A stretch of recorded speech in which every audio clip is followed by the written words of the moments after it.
The 2025 Hungarian Grand Prix delivered one of the most strategically intense and emotionally charged races of the season so far, and as the final event before Formula One's traditional summer break, it left fans with plenty to unpack. At first glance, it looked like Charles Leclerc might finally convert a pole position into a much-needed win for Ferrari. He had taken a surprise pole on Saturday, out-qualifying both McLaren drivers on a track where outright one-lap performance and car balance matter a great deal. That pole brought renewed hope for Scuderia fans and gave Leclerc a platform to reassert himself in a season that has largely seen McLaren dominate the headlines.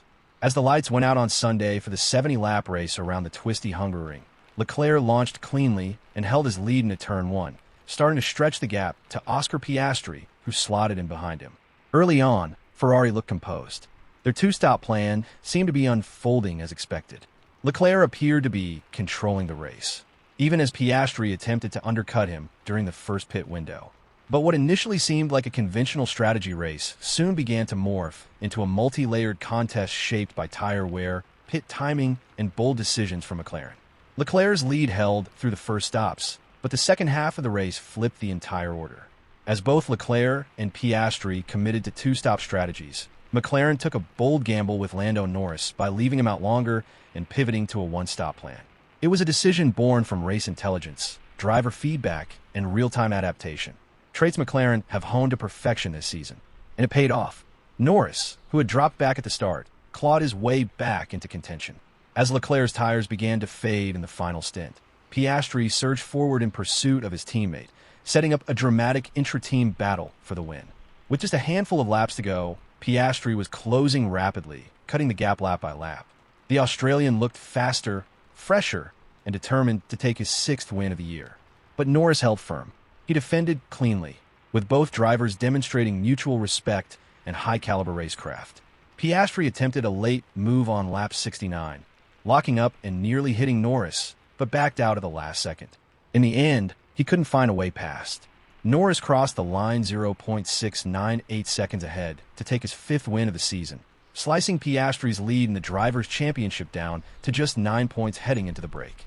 The strategic triumph belonged to McLaren, but Mercedes had reason to celebrate too. George Russell delivered a calm and measured race to finish third after overtaking Leclerc in the final stint. The overtake itself was not without controversy. Leclerc, under pressure and losing grip, defended aggressively, too aggressively in the eyes of the stewards. He received a 5-second penalty for erratic driving under braking, but managed to stay ahead of Alonso in the classification and retain fourth place. Still, it was a bitter result for the Ferrari driver, who had started from pole and ended up off the podium, visibly frustrated with the car's lack of rear stability. His post-race radio made it clear. Leclerc felt the car was undrivable, and even finishing fourth felt like a small miracle. Fernando Alonso, who has been quietly effective this season, took fifth place and led a double-points finish for Aston Martin with Lance Stroll finishing seventh. Between the two was Gabriel Bortolito, who continues to impress in his rookie season with Kick Sauber. His sixth-place finish marks another significant milestone for both the driver and the team. Sauber's technical transformation under Audi's investment and the leadership of Mattia Binotto and Jonathan Wheatley seems to be bearing fruit. Bortolito's ability to extract pace, manage tires, and hold his ground against more experienced drivers is becoming a recurring highlight of race weekends. Further down the order, Liam Lawson finished 8th for Racing Bulls, ahead of Max Verstappen in 9th. For Verstappen, it was another uncharacteristically off weekend. The Dutchman struggled with traffic, tire wear, and balance issues throughout the race. An incident with Lewis Hamilton mid-race, where Verstappen made an aggressive move in a turn 4 that forced the Ferrari wide, was investigated but resulted in no further action.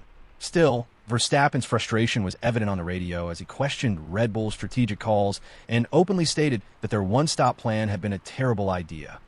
Red Bull's drop-off in form since the midpoint of the season has been steep, and Spa will be a crucial test for them. Completing the points was Kimi Antonelli in 10th for Mercedes, delivering a composed drive and securing valuable championship points. Isaac Hadjar narrowly missed out in 11th, but continues to show promise and composure in tricky midfield battles. Lewis Hamilton endured a frustrating weekend and finished 12th, outside the points, after qualifying poorly and struggling with tire degradation throughout the race. It is another difficult moment in what has been a complicated transition year for Hamilton at Ferrari. The seven-time world champion has had flashes of brilliance this season, but consistency and confidence in the SF25 remain elusive. Nico Hülkenberg came home in 13th for Kick Sauber after receiving a 5-second penalty for a false start. He was followed by the Williams pair of Carlos Sainz and Alex Albon in 14th and 15th, respectively.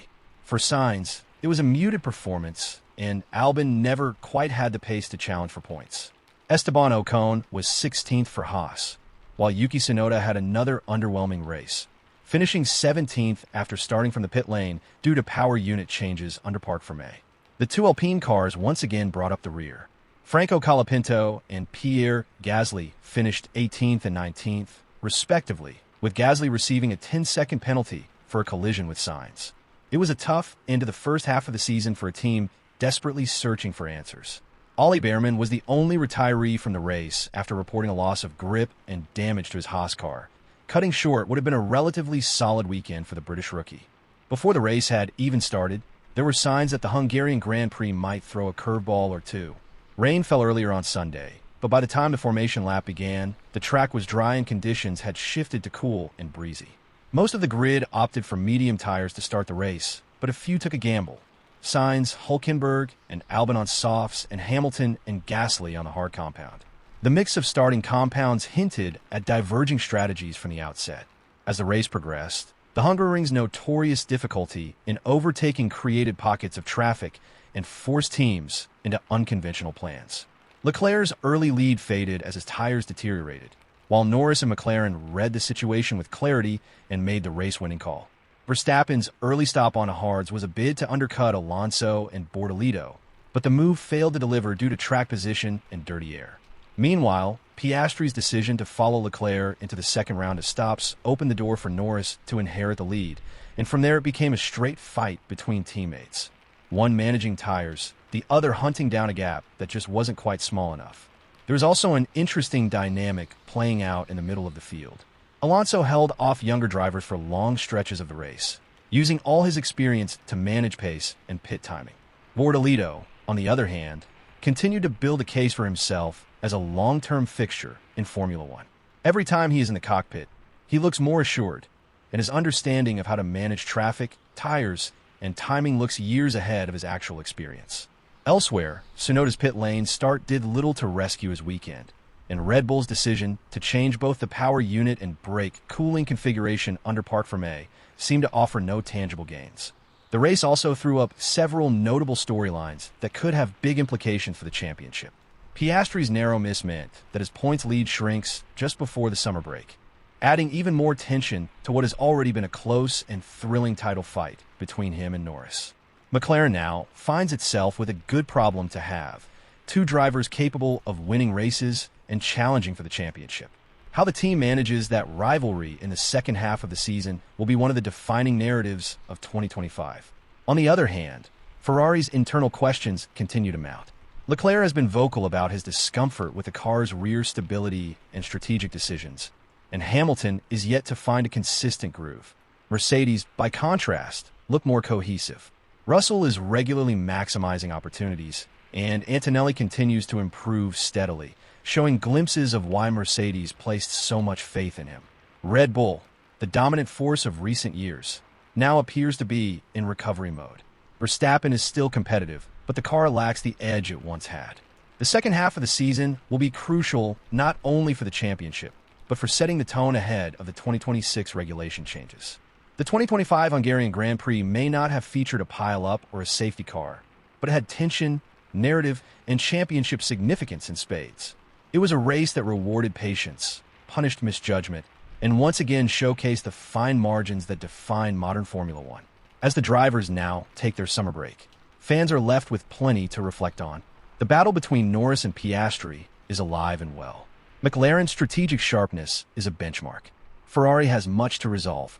Mercedes is making quiet progress, and Red Bull is under pressure to rediscover its footing. Hungary gave us a deeply instructive and memorable race, one that reminded us that even in a season of dominance or decline, Formula One never stops evolving. And that's exactly why we keep watching. Hello, McLaren faithful. Don't forget to like, comment, and subscribe so you never miss any McLaren and F1 updates with relaxing ASMR elements. Your support helps this incredible community grow stronger every day, and it's a small effort that goes a long way.